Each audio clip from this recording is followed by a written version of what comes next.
बेटा आखिरी क्लास में हमने पढ़ा था अंडप के बारे में। मैं आपको पढ़ा रहा था बेटा आखिरी क्लास में कि किस प्रकार से मादा युग्मक का निर्माण होता है और उसकी संरचना कैसे दिखाई देती है। तो इसीलिए हमने स्टार्ट किया था पहले बेटा उसकी संरचना के बारे में, क्योंकि एक बार अगर हम उसकी संरचना के बारे में समझ लेंगे तो हमें बहुत आसानी होगी उसके अंदर किस प्रकार से युग्मक निर्माण बनते हैं इसको समझने में। तो मैंने आखिरी क्लास में आपको कुछ बातें बताई थी, तो आइए क्विक रिवीजन करके आगे का टॉपिक स्टार्ट करते हैं। बेटा आखिरी क्लास में हमने देखा था, क्या देखा था सर हमने? तो हमने देखा था बेटा मादा संरचना के बारे में, जहां मैंने आपको बताया था कि पुष्प में जो मादा भाग होता है उसे हम जायांग कहते हैं, और वो जायांग किससे मिलकर बना होता है बेटा? अंडप से मिलकर बना होता है। फिर उसके बाद मैंने आपको बताया था कि बेटा एक पुष्प के अंदर अंडप की संख्या एक भी हो सकती है और एक से ज्यादा भी हो सकती है। अगर एक रहेगी तो उसे हम उस पुष्प को हम एक अंडपी बोलेंगे, जैसे हमें आम, गेहूं और चावल में देखने को मिलता है। और बेटा एक से ज्यादा रहेगी तो उसे हम क्या कहेंगे? बहुअंडपी कहेंगे। उस पुष्प को क्या कहेंगे? बहुअंडपी कहेंगे। अब बेटा एक से ज्यादा अंडप है तो हम बोलेंगे कि दो कंडीशन हो सकती है, या तो आपस में जुड़े हुए रह सकते हैं या आपस में अलग अलग रह सकते हैं। अगर आपस में जुड़े हुए रहेंगे तो उसे हम संयुक्त बोलेंगे, और ऐसे अंडप को हम बोलेंगे युक्तांडपी, या ऐसे पुष्प को हम क्या बोलेंगे? युक्तांडपी। और जिसके अंदर एक से ज्यादा अंडप आपस में एक दूसरे से अलग रहेंगे उसको हम क्या बोलेंगे? व्युक्तांडपी। बेटा इंग्लिश में इसको सिनकार्पस बोलते हैं और इसको एपोकार्पस बोलते हैं। तो सिनकार्पस के 3 एग्जाम्पल है, उसमें से बेटा 2 एग्जाम्पल आपको 12th में भी देखने को मिल जाएंगे। अगर आप एनसीईआरटी देखोगे तो आपको डायग्राम में पेपेवर देखने को मिल जाएगा बेटा, और चाइना रोज देखने को मिल जाएगा। लेकिन अगर आप 11th क्लास पढ़ोगे तो 11th क्लास की मॉर्फोलॉजी में ये दोनों एग्जाम्पल आपको देखने को मिल जाएंगे। उसके अलावा बेटा 12th क्लास की एनसीईआरटी में आपको एपोकार्पस, जहां पे अंडप एक दूसरे से अलग रहते हैं, उसका एग्जाम्पल दे रखा है बेटा माइकेलिया। इसका डायग्राम आपको देखने को मिल जाएगा। और कमल और रोज जो है बेटा इनके एग्जाम्पल 11th क्लास में दे रखे हैं। तो हमने सारी चीजों को एक ही जगह समराइज कर दिया है, ठीक है।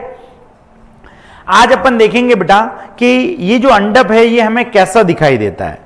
तो बेटा अगर हम डायग्राम की बात करें तो एक अंडप जो होता है बेटा, उस अंडप में आपको 3 भाग देखने को मिलते हैं। 3 भाग कौन कौन से सर?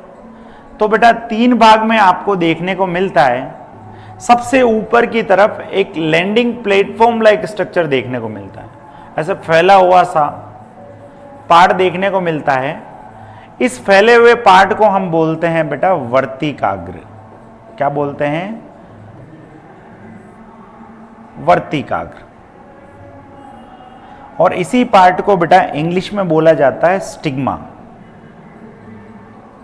तो चाहे मैं वर्तिकाग्र बोलूं चाहे मैं स्टिग्मा बोलूं, दोनों बात सेम है।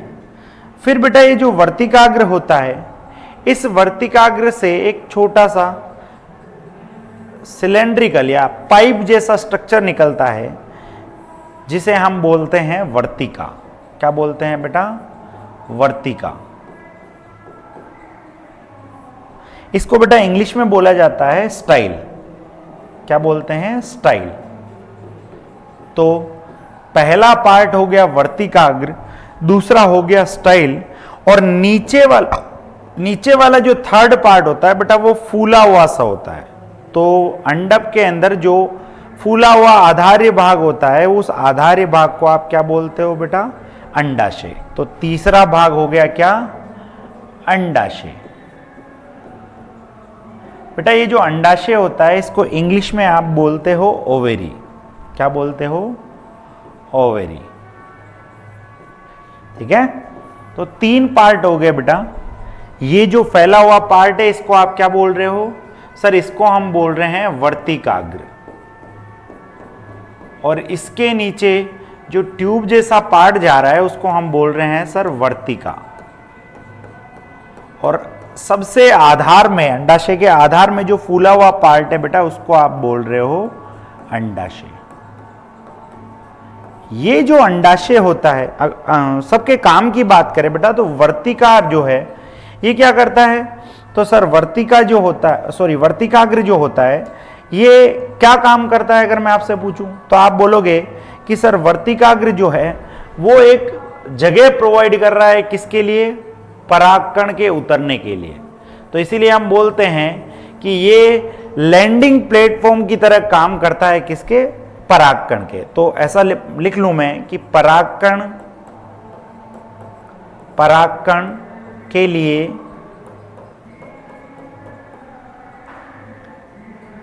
के लिए लैंडिंग प्लेटफॉर्म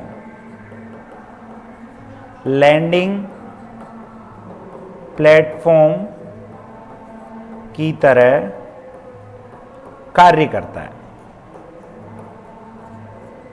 ठीक है, ये जो वर्तिकाग्र है ये लैंडिंग प्लेटफॉर्म की तरह काम कर रहा है किसके लिए, परागकण के लिए।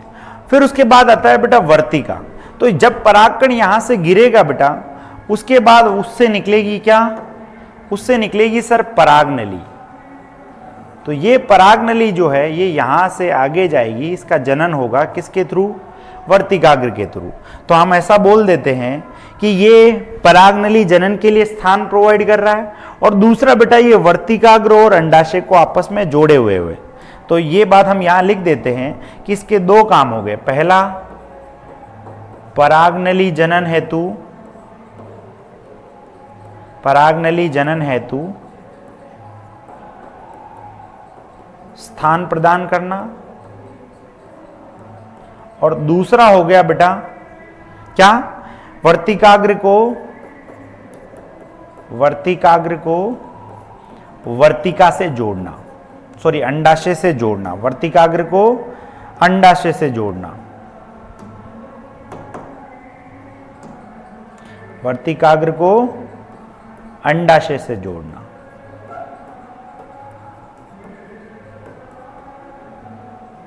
ठीक है, तो सर दोनों के काम मुझे समझ में आ गए। अब ये जो अंडप है बेटा, इसके बेस में अगर हम जाएं तो हमें एक फूला हुआ सा पार्ट दिखाई देता है। इसको आप इमेजिन कर सकते हो, अगर हम शादियों में जाते हैं कहीं पे, तो आपने नोटिस किया होगा बेटा, शादियों में जो आर्टिफिशियल फ्लावर है वो एक बड़े से गमले जैसे स्ट्रक्चर में लगाए जाते हैं।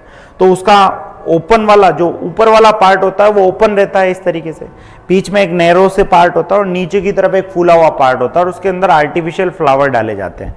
ऐसा ही कुछ दिखाई देता है हमें अंडप। ठीक है, तो इसका जो बेस वाला पार्ट हो गया, जो सबसे नीचे वाला भाग है, जिसको हम आधार्य भाग बोलते हैं, ये अंडप का जो आधार्य भाग होगा बेटा ये फूला हुआ सा रहेगा। तो उस फूले हुए पार्ट को हम क्या बोलते हैं बेटा, अंडाशय बोलते हैं। तो मैं यहां लिख दूं क्या, कि अंडप का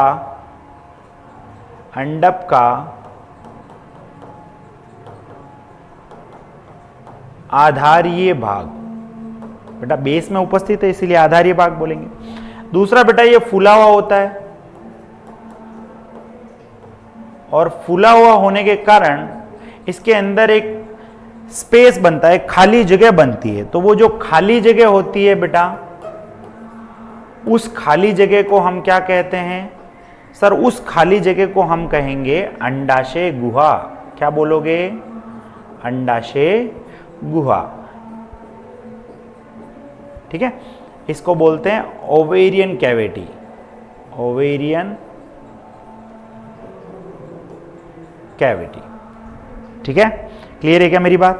तो मैंने कहा बेटा कि अंडप के तीन भाग होते हैं, वर्तिकाग्र जो परागकण के गिरने के लिए स्थान प्रोवाइड कर रहा है, फिर यहां से एक ट्यूब निकल रही है, उस ट्यूब को वर्तिका बोल रहे हैं, और फिर नीचे की तरफ एक फूला हुआ पार्ट होता है जिसे हम अंडाशय कहते हैं। इस अंडाशय के अंदर ये जो खाली जगह है इसको हम क्या बोल रहे हैं, इसको हम बोल रहे हैं अंडाशय गुहा। ठीक है, इस खाली जगह में क्या होता है बेटा, इस खाली जगह में पाया जाता है, एक संरचना पाई जाती है जिसको हम किस नाम से जानते हैं, उसको जानते हैं हम, उसको जानते हैं बेटा बीजांड के नाम से। किस नाम से जानते हैं, बीजांड के नाम से। तो बेटा ये जो अंडाशय होता है, इस अंडाशय में जो खाली जगह होती है यहां पे एक संरचना पाई जाती है। एक मिनट, इससे अच्छा नहीं दिख रहा है बेटा, मैं कोई दूसरा कलर यूज करता हूं, मान लीजिए ये यूज कर लेते हैं। तो बेटा एक खाली जगह पाई जाती है, उस खाली जगह में एक संरचना पाई जाती है जिसे हम क्या नाम देते हैं बेटा, इस वाले को हम नाम देते हैं बेटा बीजांड। क्या नाम देते हैं, बीजांड। इसको इंग्लिश में बेटा हम ओव्यूल बोलते हैं। तो ओवेरी के अंदर जो खाली जगह होती है उसे अंडाशय गुहा बोल रहे हैं, जहां पे क्या पाया जाता है, बीजांड पाया जाता है। बेटा इसी बीजांड के अंदर मादा युग्मक का निर्माण होगा। इसी बीजांड के अंदर किसका निर्माण होगा, मादा युग्मक का निर्माण होगा। अब बेटा ये सारी बीजांड जो है ये किस तरीके से उपस्थित होता है, उसके लिए हमें अंडाशय को थोड़ा डिटेल में देखना पड़ेगा। तो उसके लिए आइए हम थोड़ा सा डिटेल में अंडाशय के बारे में देखते हैं। तो जब आप अंडाशय को डिटेल में देखते हो तो आपको क्या देखने को मिलता है बेटा, ये अंडाशय वाला भाग हो गया। इस अंडाशय वाले भाग में बेटा एक परत पाई जाती है, एक परत पाई जाती है। इस परत को आप बोलते हो बेटा अपरा। क्या बोलते हो, अपरा। इसको इंग्लिश में बोला जाता है प्लेसेंटा।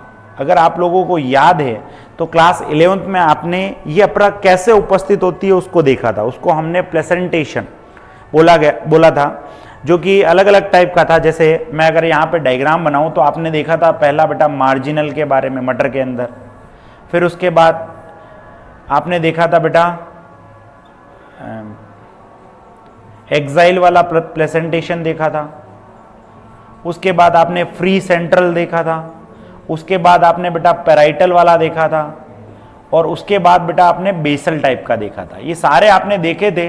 अभी मैं इनके ऊपर चर्चा नहीं कर रहा हूं, बस मैं आपको बता रहा हूं कि ये जो अपरा होती है ये अलग अलग टाइप से प्रेजेंट हो सकती है। ठीक है, ये आप लोगों ने देखा होगा। अब हम क्योंकि उसकी चर्चा कर रहे हैं इसीलिए यहां पे हम देख सकते हैं थोड़ा बहुत। ठीक है, ठीक है भाई। तो आप आज जाके एक काम करोगे कि सबसे पहले उनके एग्जाम्पल याद करोगे। एक सवाल पक्का आता है बेटा नीट में। ठीक है, तो ये जो अपरा होती है बेटा, ये अपरा जो है ये अंडाशय का पार्ट है, और इसी अपरा से जुड़ा हुआ रहता है कौन, इस अपरा से जुड़ा हुआ रहता है बीजांड। कौन जुड़ा हुआ रहता है बेटा, बीजांड जुड़ा हुआ रहता है।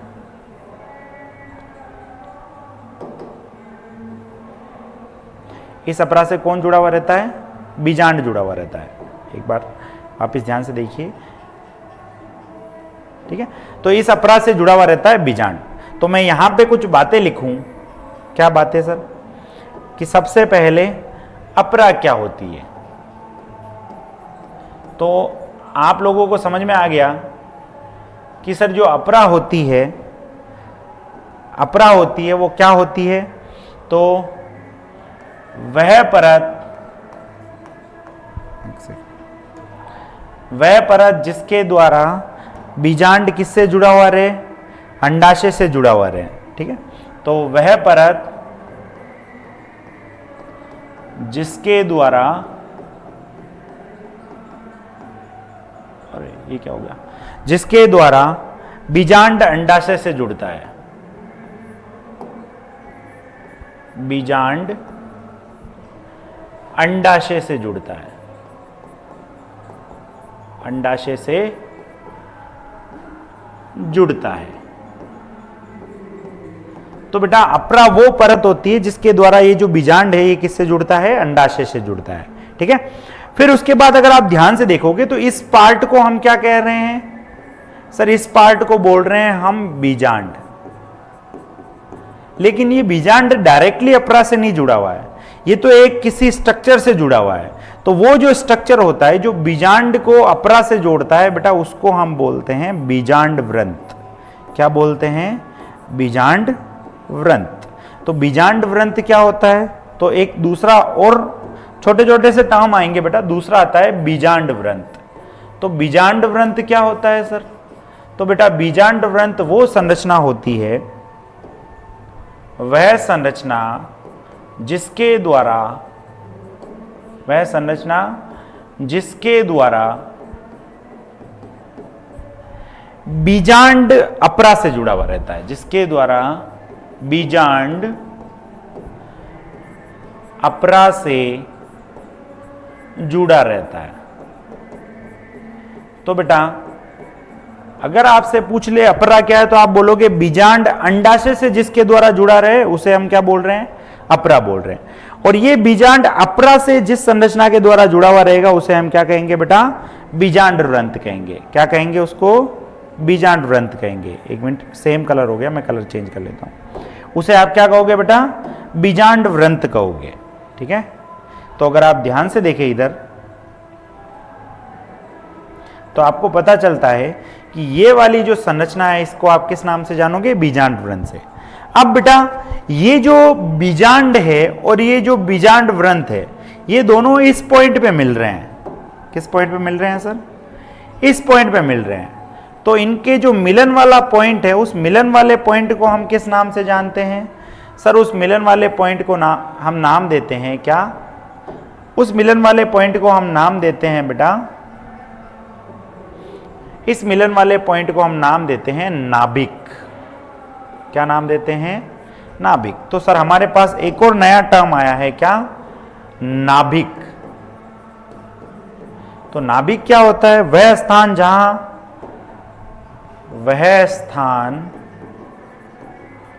जहां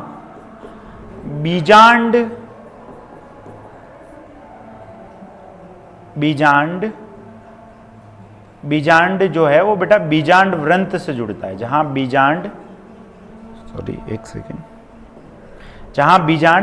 व्रंत से जुड़ता है। जहां बीजांड व्रंत से जुड़ता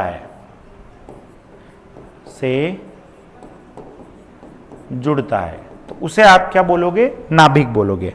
अगर ये सारी चीजें मैं वापस आपको अच्छे से समझाऊं तो इधर मान लीजिए बेटा ये एक परत है, ठीक है, और ये जो है ये मान लीजिए बीजांड है। अब इस परत को हम नाम दे रहे हैं क्या बेटा? इस परत को हम नाम दे रहे हैं, इस परत को आप क्या नाम दे रहे हो?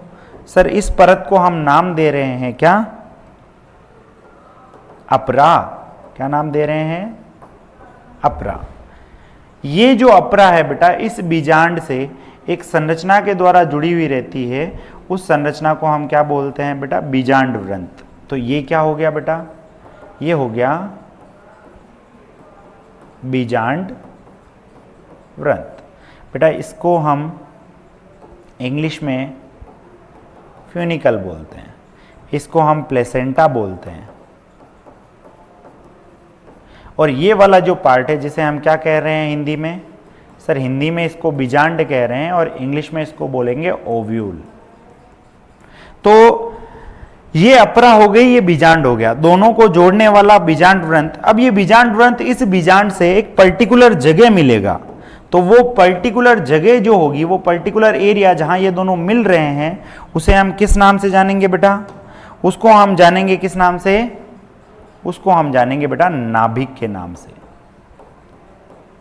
और इंग्लिश में इसको बोलते हैं हाइलम। तो आप ऐसा समझिए बेटा, इसको और अच्छे से समझने के लिए आप देखिए, मान लीजिए ये अपरा है, ये क्या है? अपरा है, और ये क्या है बेटा? बीजांड है। तो इस अपरा को इस बीजांड से जोड़ने के लिए ये जो संरचना आपको दिखाई दे रही है इसको बीजांड व्रंत बोलते हैं। अब ये बीजांड व्रंत इस बीजांड से एक पर्टिकुलर जगह, मेरी ये जो कलाई है ना, यहां पे जुड़ रहा है, तो यहां ये जुड़ रहा होगा, ये बीजांड इस बीजांड व्रंत से इस पर्टिकुलर पार्ट में जुड़ रहा होगा, तो इसे आप क्या नाम दोगे? नाभिक नाम दोगे।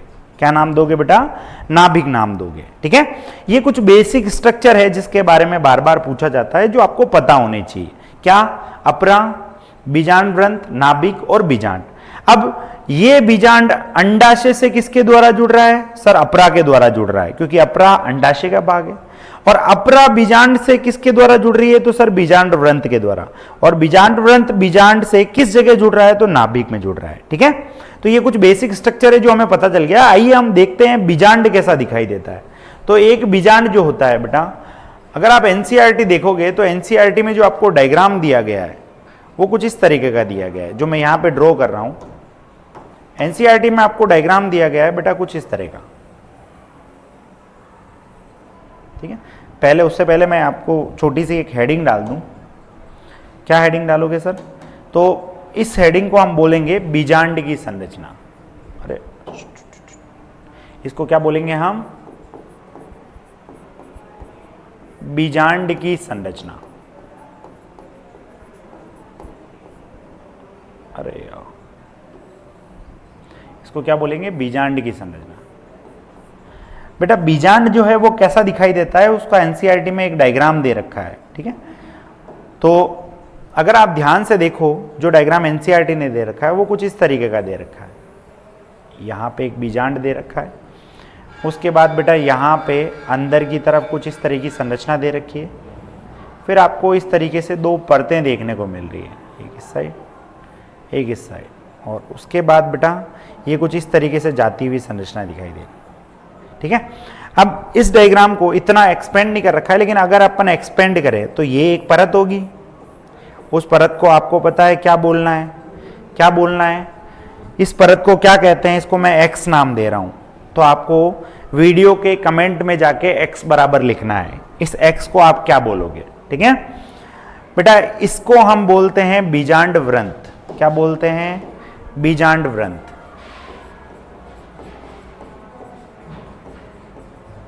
जिसने ध्यान से अभी पीछे वाली पार्ट पढ़ी होगी वो इस x का जवाब दे देगा, और जिसने नहीं पढ़ी है वो नहीं दे पाएगा। ठीक है, फिर उसके बाद बेटा ये जो बीजांड वृंत है, इस बीजांड से एक पर्टिकुलर जगह मिल रहा है, उस पर्टिकुलर जगह को हम क्या कहते हैं?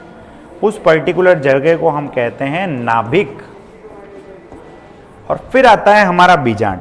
बेटा ये जो बीजांड होता है इसमें सबसे पहले आपको क्या देखने को मिलता है? आवरण देखने को मिलता है। तो आवरण जो होता है बेटा बीजांड के अंदर, वो दो परतों से मिलकर बना होता है। मैं एक बार डायग्राम बना दूं। दो परतों में बेटा जो सबसे बाहर की तरफ परत पाई जाती है, उस परत को हम नाम देते हैं बेटा अध्यावरण। क्या नाम देते हैं? अध्यावरण। तो जो अध्यावरण बाहर की तरफ पाया जाएगा उसे आप क्या बोलोगे? बाह्य अध्यावरण। और जो अंदर की तरफ पाया जाएगा उसको अंत्य अध्यावरण। तो अध्यावरण की दो परतें पाई जाती है, बाहर वाली साइड और अंदर वाली साइड। इसको आप क्या बोलते हो? अध्यावरण। बेटा अध्यावरण को इंग्लिश में हम इंटेग्यूमेंट बोलते हैं। क्या बोलते हैं? इंटेग्यूमेंट। सर आप इंग्लिश शब्दों पे क्यों जोर दे रहे हो, हिंदी मीडियम पढ़ा रहे हो? तो बेटा कई बार आपको हिंदी शब्द ना दे करके ऑप्शन में इंग्लिश शब्द दे देगा, और उस इंग्लिश को भी इंग्लिश में नहीं देगा, उसको हिंदी में ट्रांसलेट करेगा। वो क्या बोल देगा? इंटेग्यूमेंट। उसको हिंदी में लिख के दे देगा। तो जो बाहर की तरफ होती है उसको बोलते हैं आउटर इंटेग्यूमेंट, और जो अंदर की तरफ होती है उसको इनर इंटेग्यूमेंट। बाह्य अध्यावरण और अंत्य अध्यावरण। इन दोनों के अध्यावरण परतों के अंदर आपको एक ब्लू कलर की परत दिखाई दे रही होगी बेटा, जिसे हम बोलते हैं बीजांडकाई। क्या बोलते हैं बेटा? बीजांडकाई। और इसी को इंग्लिश में हम बोलते हैं बेटा न्यूसेलस। क्या बोलते हैं? न्यूसेलस। ये दोनों परतें एक संरचना को आवृत करके रखती है, जिसको हम किस नाम से जानते हैं? इस संरचना को हम जानते हैं बेटा भ्रूण कोश के नाम से। किस नाम से? भ्रूण कोश। इंग्लिश में इसी को हम एम्ब्रियो सेक बोलते हैं बेटा, एम्ब्रियो सेक। फिर उसके बाद ये जो बीजांड होता है बेटा, इसमें हमें दो भाग दिखाई देते हैं। एक वो भाग जहां पर अध्यावरण अनुपस्थित है, तो जिस भाग में अध्यावरण अनुपस्थित होता है उस भाग को हम क्या नाम देते हैं बेटा? उस भाग को हम बोलते हैं क्या? बीजांड द्वार। क्या बोलते हैं? बीजांड द्वार। और इंग्लिश में इसी को बोला जाता है बेटा माइक्रोपाइल एंड। ठीक है, और इसके जस्ट विपरीत में जो पार्ट होगा उसे हम बोलते हैं बेटा क्या? इसको हम बोलते हैं निभाग, या इंग्लिश में इसको हम बोलते हैं बेटा चैलेजल पार्ट। Chalazal part. बेटा कई बार आपको हिंदी में भी चैलेजल भाग देखने को मिल जाता है, तो चाहे तो निभाग बोल दे चाहे चैलेजल पार्ट बोल दे, दोनों बातें एक ही है। अब ये जो भ्रूण कोश होता है बेटा, इसमें 7 कोशिका होती है और 8 केंद्रक होते हैं। तो जो निभाग वाला भाग हो या जो चैलेजल पार्ट है बेटा, यहाँ पे 3 कोशिकाओं का समूह पाया जाता है। इन कोशिकाओं को हम बोलते हैं एंटीपोडल सेल, प्रतिव्यासांत कोशिकाएं। क्या बोलते हैं बेटा? प्रतिव्यासांत कोशिकाएं। बीच में आपको एक बड़ी कोशिका देखने को मिलती है जिसमें 2 केंद्रक होते हैं, उसे हम केंद्रीय कोशिका या ध्रुवीय कोशिका के नाम से जानते हैं। और नीचे की तरफ जो बीजांड द्वार होता है बेटा, यहां पर 3 कोशिकाओं का झुंड पाया जाता है, समूह पाया जाता है, जिसे हम अंड समुच्चय के नाम से जानते हैं, ठीक है, अंड समुच्चय, एग अपरेटस। बेटा इस एग अपरेटस के अंदर 3 कोशिकाएं देखने को मिलती है। अब ये जो 3 अलग अलग कोशिकाएं हैं, इन कहाँ पे कौन सी होती है, क्या नाम होता है, इसको जब हम इनके निर्माण के बारे में पढ़ेंगे, जब मैं आपको डिटेल में भ्रूण कोश की संरचना बताऊंगा तब बताऊंगा। अभी के लिए बस आप इतना याद रखिए कि बीजांडकाई जो होता है उसके अंदर भ्रूणकोश पाया जाता है, जिसमें 7 तो कोशिका होती है और 8 केंद्रक होता है। 8 केंद्रक कैसे? तो बेटा बीच वाली में 2 केंद्रक पाए जाते हैं, 3 कोशिका नीचे, 3 ऊपर और बीच में 2, कितने? 8 केंद्रक हो गए। और कोशिका कितनी हो गई सर? 7 कोशिकाएं हो गई, ठीक है। अब ये जो सारी बातें लिखी है मैंने यहाँ पे बताई है, उसके बारे में हम थ्योरी लिख लेते हैं थोड़ी बहुत, क्योंकि बिना थ्योरी के बेटा सब बच्चों को लंबे समय तक याद रहे ये पॉसिबल नहीं है। तो सबसे पहले हम देख लेते हैं क्या, बीजांड के आवरण, या मैं इसको सीधा लिख देता हूं बीजांड आवरण। तो बेटा आपको पता है बीजांड के जो आवरण है उसका निर्माण 2 परतें मिलकर करती है, एक तो अध्यावरण और दूसरा होता है बेटा क्या, बीजांडकाय, जिसको हम न्यूसेलस बोलते हैं, बीजांडकाय। तो सबसे पहले बात करते हैं हम किसकी बेटा? सबसे पहले बात करते हैं हम अध्यावरण की। तो अध्यावरण जो होता है वो क्या होता है सर? तो मैं यहां पे लिख दूं कि बेटा अध्यावरण सबसे बाहर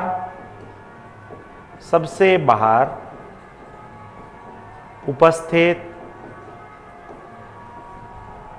आवरण, सबसे बाहर जो उपस्थित होगा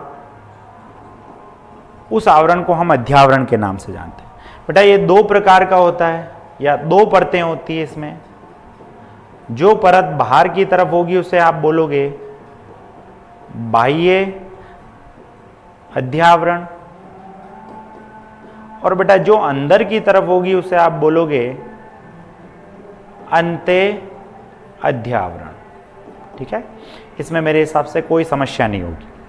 फिर ये जो अध्यावरण होता है बेटा, इसके नीचे जो परत पाई जाती है उसे हम बोलते हैं बीजांडकाई। वो भी आवरण बना रहा है किसका?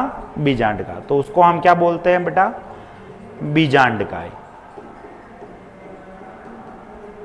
बेटा ये जो बीजांडकाई है इसके बारे में हमें कुछ बातें ध्यान रखनी है। क्या? सबसे पहले तो ये अध्यावरण के नीचे उपस्थित, अध्यावरण के नीचे उपस्थित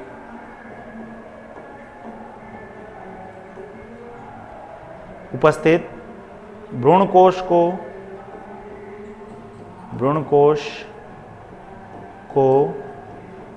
आवृत करने वाली परत। सारी बातें आ गई इसमें, ठीक है, कि ये अध्यावरण के नीचे होती है और भ्रूणकोश को आवृत करने वाली परत है, ठीक है।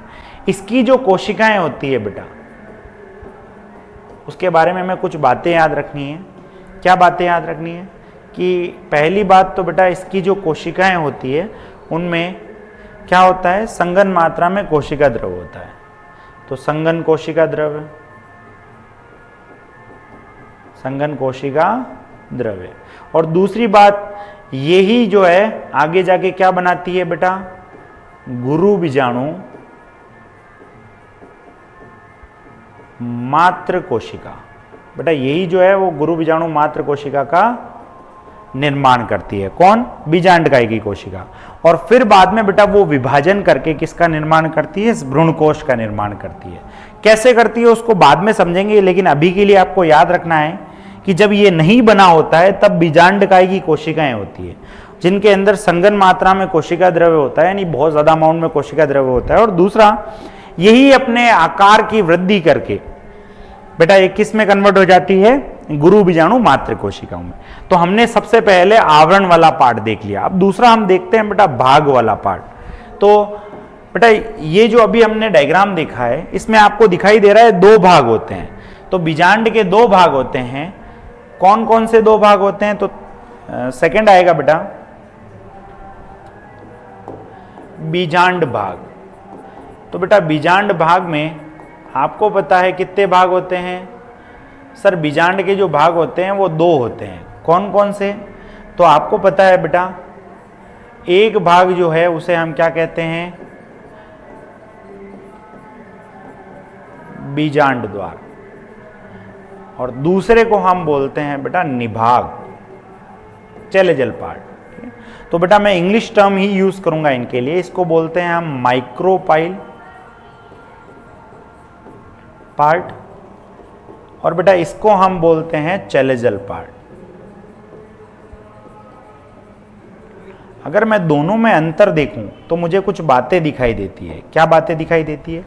बीजांड द्वार वो भाग होता है या वह भाग जहां अध्यावरण एब्सेंट हो।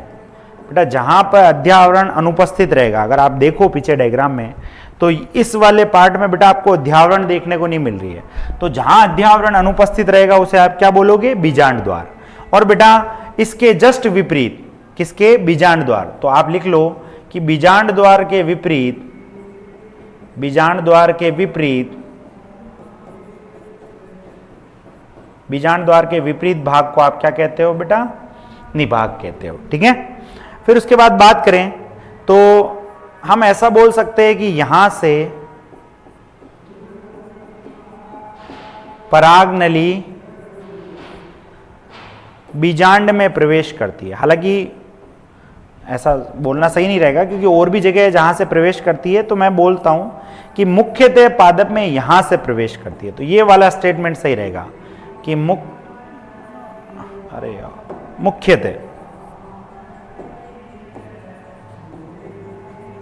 मुख्यतः पराग नली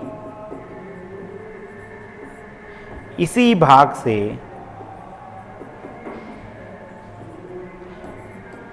बीजांड में प्रवेश करती है।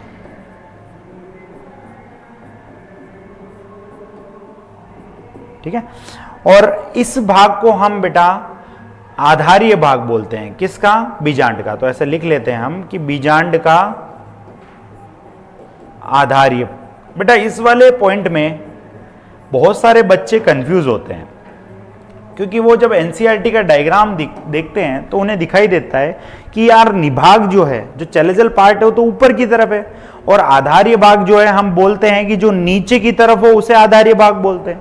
तो ये क्या सीन है? तो बेटा सीन ये है कि ये जो डायग्राम आप देख रहे हो ये उल्टा देख रहे हो। एक्चुअली में जो डायग्राम होते हैं वो ऐसे होते हैं।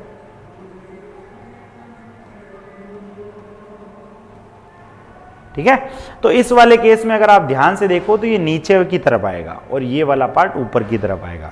इसीलिए एनसीईआरटी ये बात बोलती है कि जो निभाग होता है बेटा वो बीजांड के आधार में उपस्थित होता है। किस में उपस्थित होता है?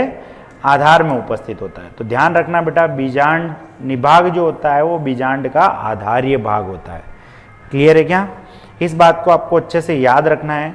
ठीक है, इसको भूलना नहीं है क्योंकि कई बार वो सवाल जो है आपको मिल जाएंगे ऐसे, जिसमें आपको ये वाली बात दिखी हुई मिल जाएगी। ठीक है। फिर और क्या बच गया सर? तो बेटा और बच गया क्या? हमने ये एक्स क्या होता है ये मैंने आपसे पूछ ही लिया। ये क्या होता है? बीजांड व्रंत। ये वाला भाग इसको हम नाभिक बोलते हैं। फिर हमने देखा कि इस बीजांड में जो है सबसे पहले आवरण पाया जाता है। बाहर की तरफ जो आवरण देखने को मिलता है अध्यावरण, दो परतों से मिलकर बना है, बाह्य और अंत्य। और उसके बाद आपको इसके अंदर जो परत देखने को मिलती है उसे बीजांड का ही बोलते हैं। फिर उसके बाद हमने देखा कि दो भाग होते हैं, एक निभाग होता है और एक बीजांड द्वार, ये देख लिया। अब अंदर की तरफ क्या पाया जाता है बेटा? भ्रूणकोश। क्या पाया जाता है? भ्रूणकोश। तो तीसरा जो भाग होता है बेटा उसे हम कहते हैं क्या? भ्रूणकोश। तो भ्रूणकोश तीसरा भाग जो होता है उसे हम क्या कहते हैं? भ्रूणकोश कहते हैं। तीसरा भाग जो होगा उसे आप क्या बोलोगे बेटा? भ्रूणकोश। Embryo sac. बेटा ये एम्ब्रियो सेक जो है इसको पढ़ने से पहले, यानी ये कैसा दिखाई देता है इससे पहले हम समझ लेते हैं कि इसका निर्माण कैसे होता है। तो भ्रूणकोश का निर्माण कैसे होता है उसके लिए हमें पढ़ना पड़ेगा बेटा। इसके निर्माण को समझने के लिए, इसका जो निर्माण होता है वो कैसे होता है इसके लिए हमें समझना पड़ेगा गुरु बीजाणु जनन। तो आइए सबसे पहले हम भ्रूण कोश में गुरु बीजाणु जनन को समझ लेते हैं। एक बार जब हम ये देख लेंगे कि ये बनता कैसे है, फिर फाइनली लास्ट में हम इसकी संरचना के बारे में देख लेंगे। बेटा जिस प्रकार से हमने देखा था क्या कि सबसे पहले लघु बीजाणु मात्र कोशिका होती है, ऐसे यहां पे कौन सी कोशिका होगी, यहां पे होगी गुरु बीजाणु मात्र कोशिका, गुरु बीजाणु मात्र कोशिका। बेटा इंग्लिश में इसको हम बोलते हैं मैक्रोस्पोर, मैक्रोस्पोर मदर सेल।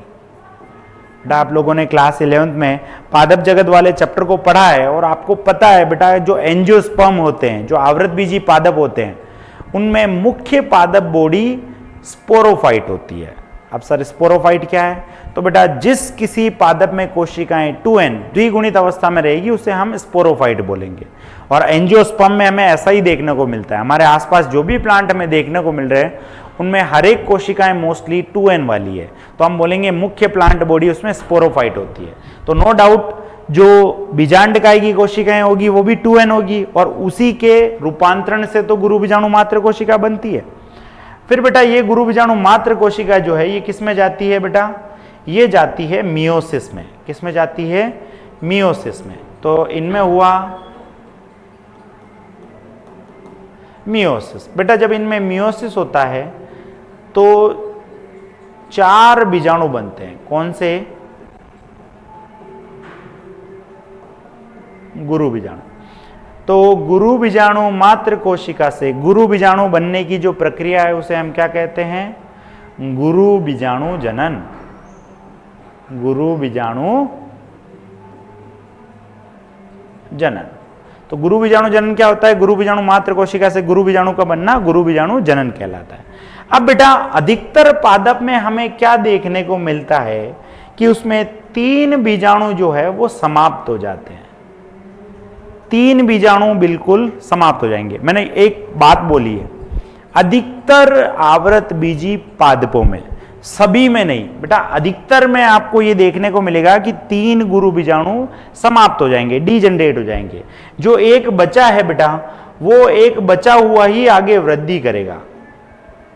तो इस एक बचे हुए गुरु बीजाणु को हम बोलते हैं क्रियाशील गुरु बीजाणु। क्रियाशील गुरु बीजाणु। और ये क्रियाशील गुरु बीजाणु पूरे के पूरे भ्रूण कोश का निर्माण करता है।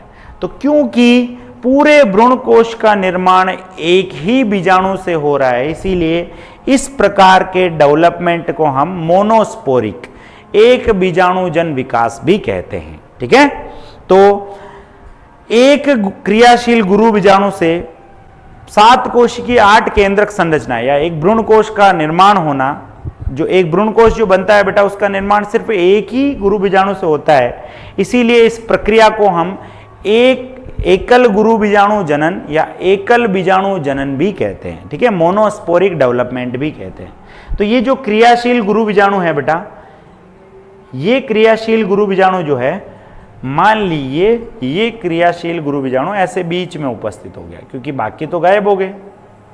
अब क्या होगा बेटा इसमें? सर इसमें होगा, अब देखो अभी तक क्या हुआ मैं पहले वो समझा देता हूं। अभी तक हुआ है, अभी तक ये हुआ है सर कि एक गुरु बीजाणु मात्र कोशिका थी, उसमें मियोसिस हुआ जिससे कि 4 गुरु बीजाणु बने, उसमें से 3 जो है वो तो समाप्त हो गए।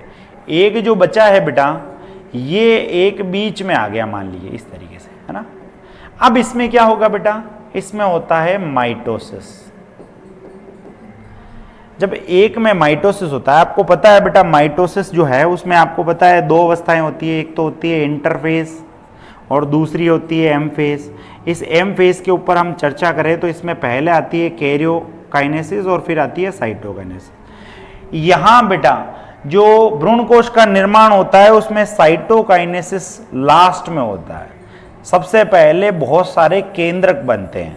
तो क्योंकि सिर्फ केंद्रक बन रहे हैं, सेल जो है, कोशिका जो है उसका निर्माण लास्ट में हो रहा है, इसीलिए इस डेवलपमेंट में हम एक टर्म लेते हैं फ्री न्यूक्लियर डिवीजन। तो भ्रूण कोश का जो निर्माण होता है बेटा, उसमें सिर्फ पहले केंद्रक बनते हैं, कोशिकाएं लास्ट में जाके बनती है, इसीलिए इस निर्माण को हम फ्री न्यूक्लियर डिवीजन भी बोलते हैं। तो बेटा ये एक कोशिका है जिसको हम एकल बीजाणु बोल रहे हैं या एक गुरु बीजाणु बोल रहे हैं। ये जो गुरु बीजाणु है इसमें माइटोसिस होता है और माइटोसिस में सिर्फ न्यूक्लियर डिवीजन होता है।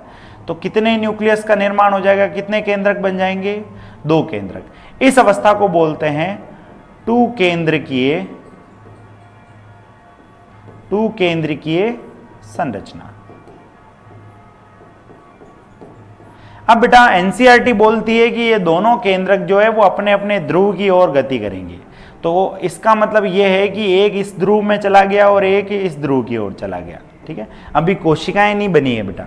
फिर इसमें वापस से क्या होता है बेटा, इसमें सर वापस से माइटोसिस होगा, और वापस से जब माइटोसिस होगा बेटा इसमें, तो ऊपर की तरफ आपको कितने केंद्रक देखने को मिल जाएंगे, सर ऊपर की तरफ मुझे 2 केंद्रक देखने को मिल जाएंगे और नीचे की तरफ भी मुझे 2 केंद्रक देखने को मिल जाएंगे। बेटा इस अवस्था को हम बोलेंगे क्या, 4 केंद्रकीय अवस्था।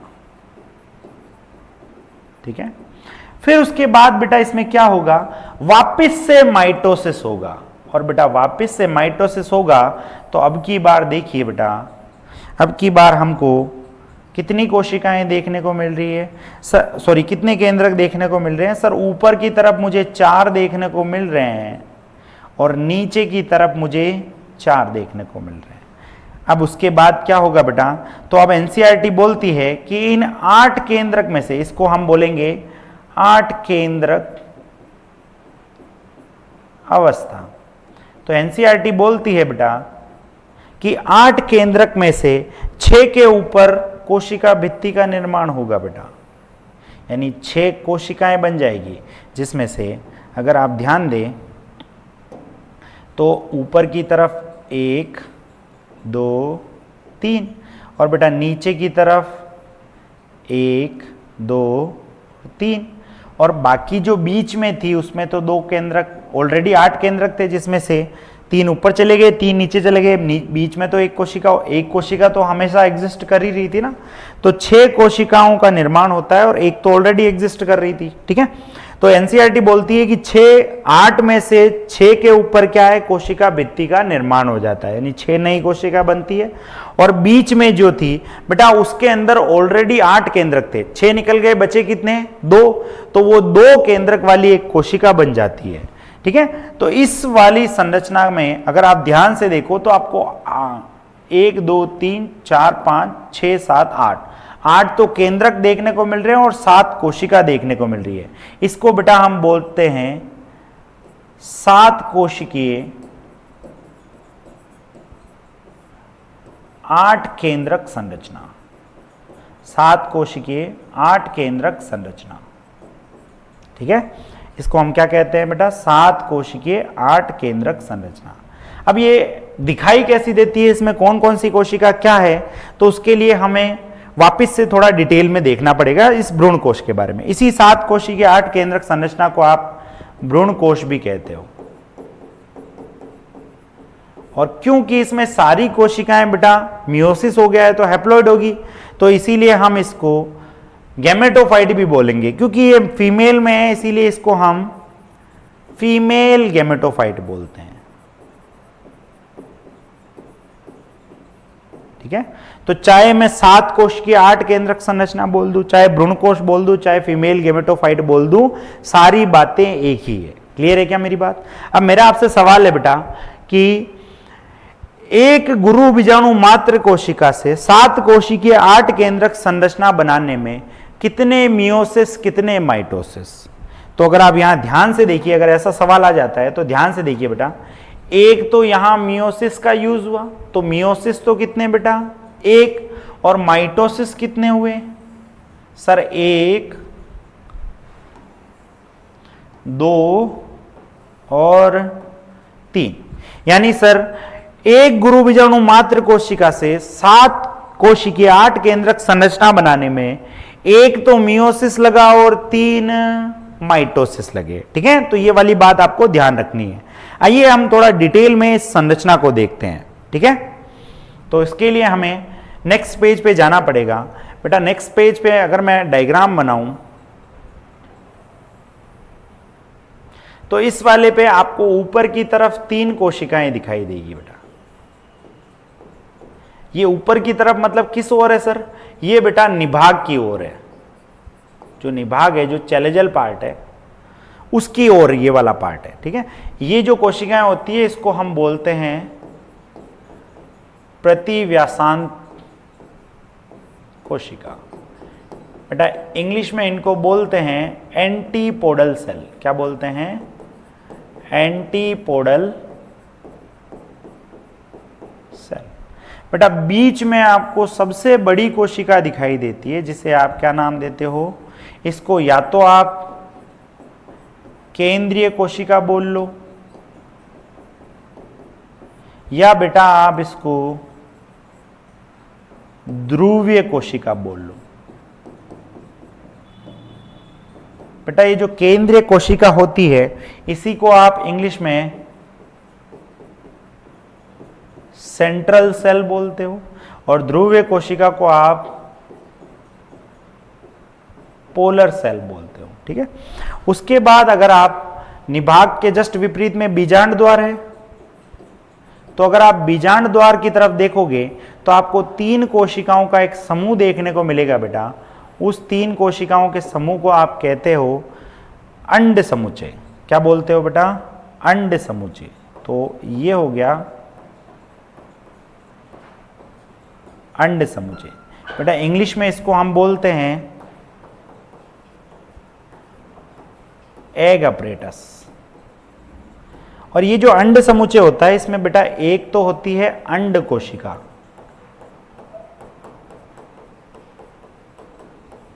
और 2 जो होती है बेटा उनको बोलते हैं हम सहायक कोशिका। क्या बोलते हैं? सहायक कोशिका। तो एक हो गई अंड कोशिका और 2 क्या हो गई बेटा? सहायक कोशिका। और इन्होंने मिलके एक ग्रुप बनाया, उसको हम किस नाम से जानेंगे? अंड समुच्चय के नाम से जानेंगे, ठीक है। क्लियर है क्या? ध्यान रखना बेटा सारी की सारी कोशिकाएं यहां पे हैप्लॉइड होती है, एन होती है।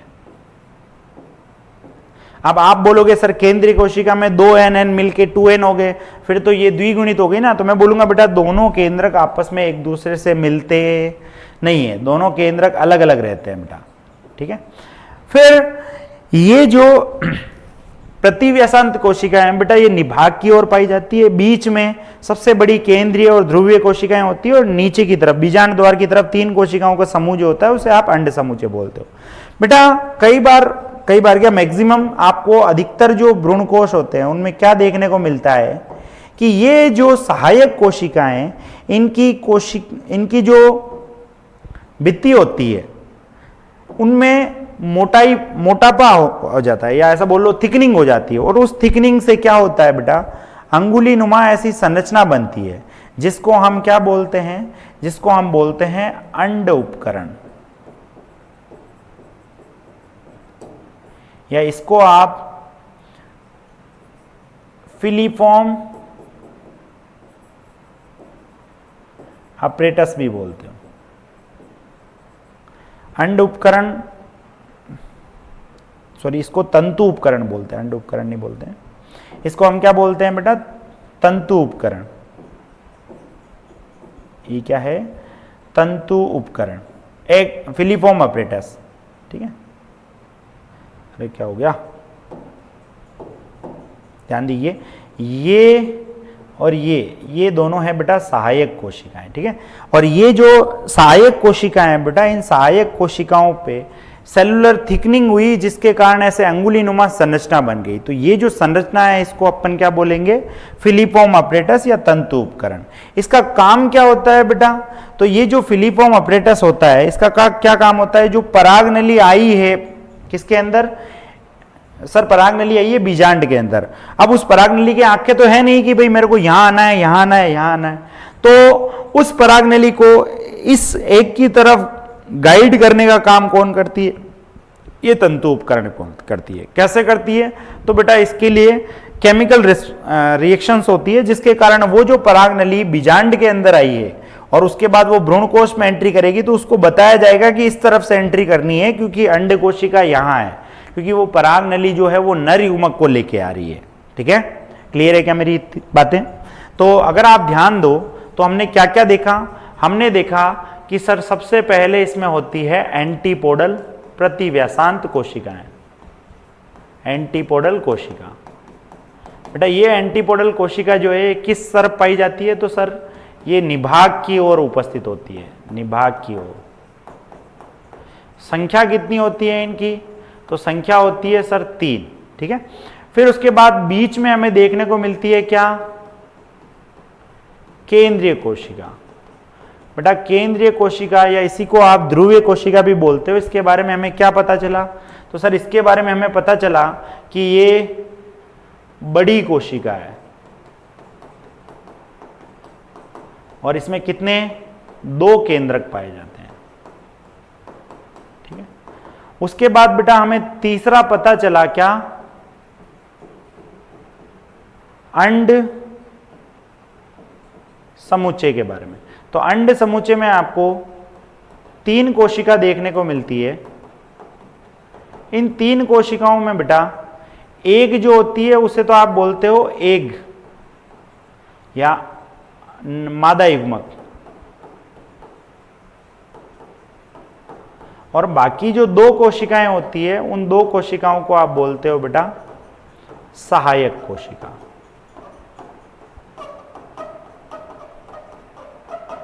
ठीक है, ये सारी बात हो गई किसके बारे में? सर ये सारी बात हो गई भ्रूण कोश के बारे में। तो हमने क्या देखा? भ्रूण कोश का निर्माण कैसे होता है?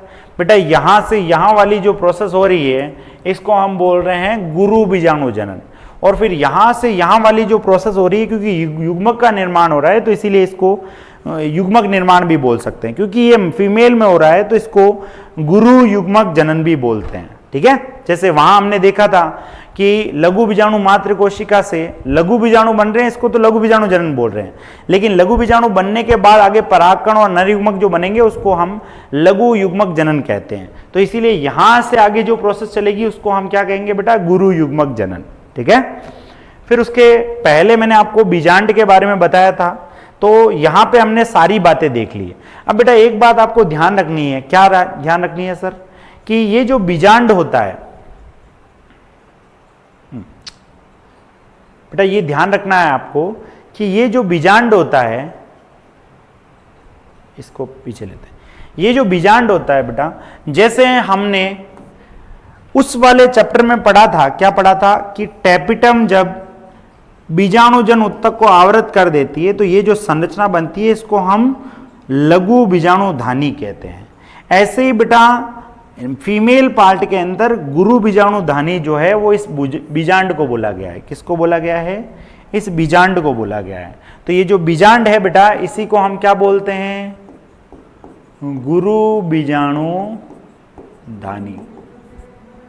ठीक है, तो आपको इतना याद रखना है। क्लियर है क्या मेरी बात? ठीक है भाई।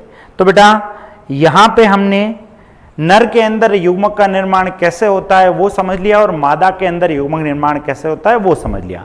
अब इससे रिलेटेड कुछ क्वेश्चन करवाने के बाद हम चलेंगे निषेचन पूर्व घटनाओं के दूसरे पार्ट में। हमें पहला पढ़ना था युग्मक निर्माण कैसे हो रहा है, और दूसरा हमें पढ़ना था बेटा क्या सर? दूसरा हमें पढ़ना था कि युग्मक का स्थानांतरण कैसे हो रहा है। तो कुछ क्वेश्चन करने के बाद नेक्स्ट जो लेक्चर होगा बेटा, आपको जो नेक्स्ट वीडियो देखने को मिलेगा उसके अंदर आपको किस प्रकार से जो परागकण है वो वर्तिकाग्र के ऊपर जाता है या उसका स्थानांतरण होता है उसके बारे में चर्चा करेंगे। ठीक है, ठीक है, मैं कुछ क्वेश्चन प्ले कर रहा हूं इस अगले वाली स्लाइड के ऊपर, तो उन क्वेश्चंस को आपको करना है बेटा।